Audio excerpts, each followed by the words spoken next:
ಈ ಊರು ಸುಮ್ಮನೆ ಆಗಿಲ್ಲ, ಇದು ಹಂಪಿ ಅನ್ನೋದು ಸುಮ್ಮನೆ ಅಲ್ಲ. ಸಾಕಷ್ಟು ಜನ ಈ ಹೆಸರು ಬರೋದಕ್ಕೆ, ಹಂಪಿ ಅನ್ನೋ ಒಂದು ಹೆಸರು ಬರೋದಕ್ಕೆ ಸಾಕಷ್ಟು ಜನ ದುಡಿದಿದ್ದಾರೆ, ಸಾಕಷ್ಟು ಜನ ಕಲ್ಲನ್ನು ಕೆತ್ತಿದ್ದಾರೆ. ಆ ಕಲಾವಿದರಿಗೆ ಇವತ್ತು ಈ ಸಮಾರಂಭ ಇವೆಲ್ಲ ಮಾಡ್ತಿರೋದು ಅದೇ. ಈ ಐತಿಹಾಸಿಕ ಊರು ಯಾವತ್ತೂ ಮರೆಯೋಕ್ಕಾಗೋದಿಲ್ಲ.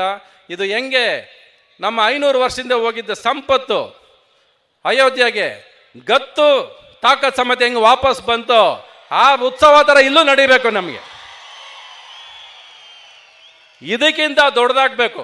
ಒಂದು ಮೈಸೂರಲ್ಲಿ ದಸರಾ ಅಂತೀವಿ, ಇನ್ನು ಹಂಪಿ ಉತ್ಸವ ಅಂತ ಆಗಬೇಕು. ನಾವು ಪ್ರತಿ ವರ್ಷ ಇದು ದೊಡ್ಡದಾಗ್ತಾ ಹೋಗ್ಬೇಕೆ ಹೊರತು ಕಡಿಮೆ ಮಾಡೋದಕ್ಕೆ ಸಾಧ್ಯ ಇಲ್ಲ. ಇದು 36 ವರ್ಷದ ಹಿಂದೆ ನಮ್ಮ MP ಪ್ರಕಾಶ್ ಅವ್ರ ಮಗಳು ಹೇಳ್ತಾ ಇದ್ರು, ಇವಾಗ ಅಣ್ಣ ನಾವು ನಿಮ್ಮ ಪಿಕ್ಚರು ಮದುವೆ ಮಾಡಿಕೊಂಡು ನಾವು ಪ್ರೇಮ್ಲೋಕ ನೋಡೋಕೆ ಹೋದ್ವಿ ಅಂತ.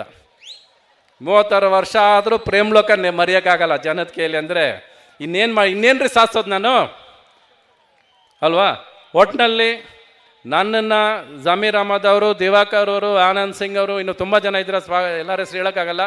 ನನ್ನನ್ನು ಇಲ್ಲಿ ಕರೆಸಿರೋದಕ್ಕೆ, ನಿಮ್ಮನ್ನು ಭೇಟಿ ಮಾಡೋದಕ್ಕೆ, ಇಲ್ಲಿಂದ ಹೋಗ್ತಾ ಒಂದು ಮಾತು ಕೊಟ್ಟು ಹೋಗ್ತೀನಿ.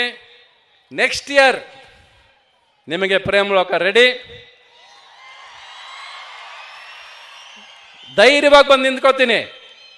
ಎಕ್ಸ್ಪೆರಿಮೆಂಟ್ ಅಲ್ಲ, ನಿಮಗೆ ಇಷ್ಟ ಆಗೋ ಸಿನಿಮಾನೇ ಮಾಡ್ತೀನಿ ನಾನು. ನನಗೆ ಇಷ್ಟ ಆಗೋ ಸಿನಿಮಾ ಅಲ್ಲ ಇದು, ನಿಮಗೆ ಇಷ್ಟ ಆಗೋ ಸಿನಿಮಾ. ಪ್ರತಿ ಕುಟುಂಬ, ಪ್ರತಿ ಮನೆಯಲ್ಲಿ ಒಬ್ಬೊಬ್ರು ಮೆಲುಕು ಹಾಕಬೇಕು, ತಾಳ ಹಾಕಬೇಕು. ಇದು ಸಿನಿಮಾ, ಅದು ನಾನು ಮಾಡೋವಂಥ ಸಿನಿಮಾ. ಕಡಿಮೆ ಹಾಡಿರಲ್ಲ, ಬರೀ ಒಂದು 20-25 ಹಾಡಿರುತ್ತೆ ಅಷ್ಟೇ. ಶುರು ತಾಳ ಹಾಕಿದ್ರೆ ಕೊನೆವರೆಗೂ ತಾಳ ಹಾಕ್ತಾನೆ ಆಚೆ ಬರ್ಬೇಕು ನೀವು. ಆ ಥರ ಒಂದು ಸಿನಿಮಾ ಮಾಡಿಕೊಡ್ತೀನಿ ನಿಮಗೆ. ನನಗೆ ಸಿನಿಮಾ ಮಾಡೋದು ಬಿಟ್ಟರೆ ಬೇರೆ ಏನೂ ಗೊತ್ತಿಲ್ಲ.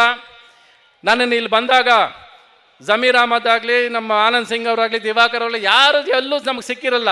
ಆದರೆ ನಮಗೆ ನೋಡಿದ ತಕ್ಷಣ ಪರಿಚಯ ಇರೋರು ಇವರು, ನಮ್ಮ ಸಂಬಂಧಿಕರು ಇವರು, ನಮ್ಮ ಜೊತೆ ಇರೋರು ಇವರು ಅಂತ ಕರೀತಾರಲ್ಲ ನಮ್ಮನ್ನು, ಅಷ್ಟೇ ಸಾಕು. ಇವಾಗ ನಿಮಗೂ ನನ್ನ ಪರಿಚಯ ಇಲ್ವಾ?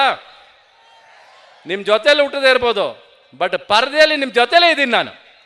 ಅದು ತುಂಬ ಮುಖ್ಯ. ಈ ಸ್ನೇಹ, ಈ ಪ್ರೀತಿ ನನ್ನ ಮೇಲೆ ಹೀಗೆ ಇರಲಿ. ನಾನು ಎಷ್ಟು ದುಡ್ಡು ಹೋಗಲಿ, ದುಡ್ಡು ಬರಲಿ, ಸಿನಿಮಾ ಬಿಟ್ಟರೆ ಬೇರೆ ಏನು ಮಾಡೋಕ್ಕೆ ಬರೋದು ಇಲ್ಲ, ಬೇರೆ ಮಾಡೋದು ಇಲ್ಲ ಇಂತ ಹೇಳ್ತಾ, ಈ ಜಮೀರ್ ಅಹಮದ್ ಅವರು ಯಾವಾಗಲೂ ಒಂದು ತಲೆಯಲ್ಲಿ ಇಟ್ಕೊಳ್ರಿ.